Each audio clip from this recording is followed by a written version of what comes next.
ನೆಲಕ್ಕೆ ಬೀಳ್ಬೇಕದು. ನಾನು ಜೋಳಿಯಾಗಿ ಹಾಕೋಕ್ಕಿಂತ ಮೊದಲು ಅದು ಎಲ್ಲಿ ಬೀಳ್ಬೇಕದು? ನೆಲಕ್ಕೆ ಬೀಳ್ಬೇಕಂತ.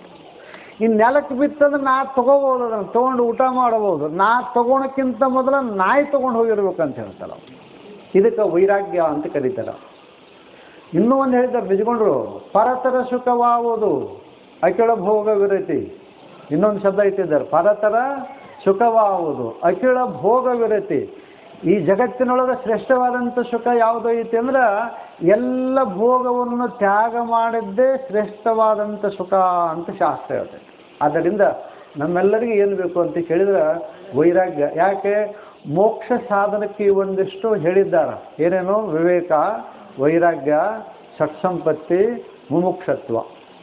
ನಿಮಗೆ ಎಲ್ಲಿ ತನಕ ನಿಮಗೆ ವೈರಾಗ್ಯ ಬರಂಗಿಲ್ಲ, ಮೋಕ್ಷದ ಆಸಕ್ತಿ ನಮಗೆ ಬರಂಗಿಲ್ಲ, ಮುಮುಕ್ಷತ್ವ ಬೇಕು ಅಂತಂದ್ರೆ ಮೊದಲು ಸಂಸಾರದ್ದೇನು ಬೇಕು? ವೈರಾಗ್ಯ ಭಾಳ ಬೇಕಾಗುತ್ತೆ ನಮಗೆ. ಆದ್ದರಿಂದ ಈ ಸಂಸಾರದೊಳಗಿದ್ರು ಸಹಿತ ಮಹಾನ್ ವೈರಾಗ್ಯವಂತರಾದವರು ಯಾರು ಅಂತಂದ್ರೆ ನಮ್ಮ ಅಪ್ಪವರು. ಯಾರು? ಪೂರ್ಣಾನಂದಪ್ಪಗಳು. ಎಲ್ಲ ಇದ್ರೂ ಸಹಿತ ಎಲ್ಲವನ್ನು ತ್ಯಾಗ ಮಾಡಿ ಜಗದ್ಗುರು ಶಿವಾನಂದರಿಗೆ ಶರಣಾಗತರಾಗಿ ಕಾಯ ವಾಚ ಮನಸ, ಇನ್ನೊಂದು ಹೇಳ್ತಾರಲ್ಲ ಏನಿದು, ಅಂಗ ಸ್ಥಾನ ಸದ್ಭಾವ ಚತುರ್ವಿಧ ಸೇವೆ,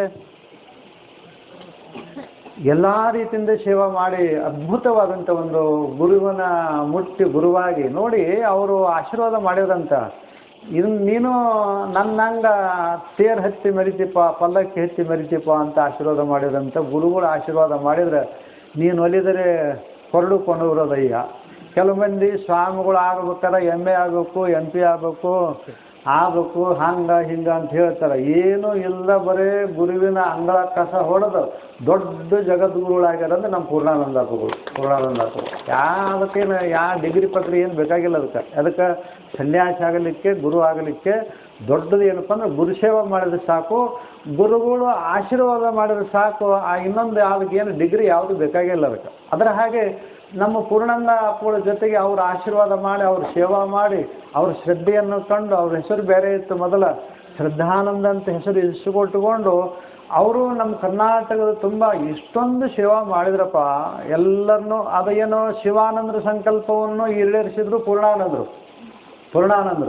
ಶಿವಾನಂದರ ಸಂಕಲ್ಪವನ್ನು ಈ ತೆಳಗಿನ ಸಮಾಜವನ್ನು ಎತ್ತಿ ಒಯ್ಯಬೇಕು, ಎತ್ತಿ ಮ್ಯಾಗ ತೊಗೋಬೇಕು, ಅವ್ರು ಸಂಸ್ಕಾರ ಕೊಡ್ಬೇಕಂತೇಳಿ ಇನ್ನು ಗದಗಿನ ಮಠದೊಳಗೆ ನಿಂತು ಸಂಕಲ್ಪ ಮಾಡಿದ್ರು. ಆ ಸಂಕಲ್ಪವನ್ನು ನೇರಿಸಿಕೊಟ್ಟರು ಯಾರು ಅಂತಂದ್ರೆ ಪೂಜ್ಯ ಸದ್ಗುರು ಪೂರ್ಣಾನಂದಪ್ಪಗಳು.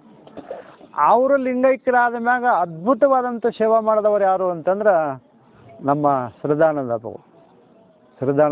ಯಾಕೆ? ನಾವು ಅವ್ರನ್ನ ಹತ್ತಿರದಿಂದ ನೋಡಿದ್ದೇವೆ. ಗಂಡೈತಿ